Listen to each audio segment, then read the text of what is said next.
T20 world కప్‌లో బంగ్లాదేశ్‌తో జరుగుతున్న do or die మ్యాచ్‌లో ఆఫ్ఘనిస్తాన్ కెప్టెన్ రషీద్ ఖాన్ తన ఆవేశాన్ని కంట్రోల్ చేసుకోలేకపోయాడు. అయితే ఆఫ్ఘనిస్తాన్ జట్టు బంగ్లాదేశ్‌పై విజయం సాధించి సెమీఫైనల్‌లోకి అడుగుపెట్టింది.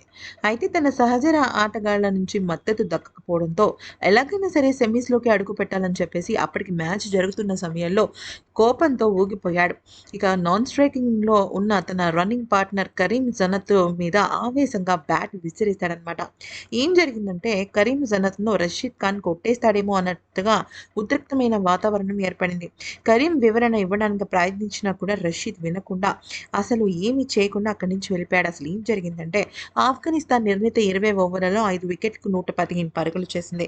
ఓపెనర్ రెహమానుల్లా గుర్బాజ్ మంచిగా 43 పరుగులు చేశాడు. టాప్ స్కోరర్‌గా నిలిచాడు. అయితే ఒక దశలో ఆఫ్ఘనిస్తాన్ 10 ఓవర్లకు 58 పరుగులతో నిలిచింది. దీంతో ఆఫ్ఘనిస్తాన్ సునాయాసంగా 140 పరుగులు సాధిస్తుందని భావించారంట. కానీ అలాగ జరగలేదన్నమాట. ఎందుకంటే మధ్యలో చాలా వికెట్లు కోల్పోయాయి. అయితే ఈ స్థితిలో క్రీజ్‌లోకి వచ్చిన రషీద్ ఖాన్ ఆఖరి ఓవర్‌లో విలువైనంత ఎక్కువ పరుగులు సాధించాలనే తపనతో బ్యాట్‌ని బ్యాట్‌తో తన బ్యాటింగ్‌ని కొనసాగించాడు.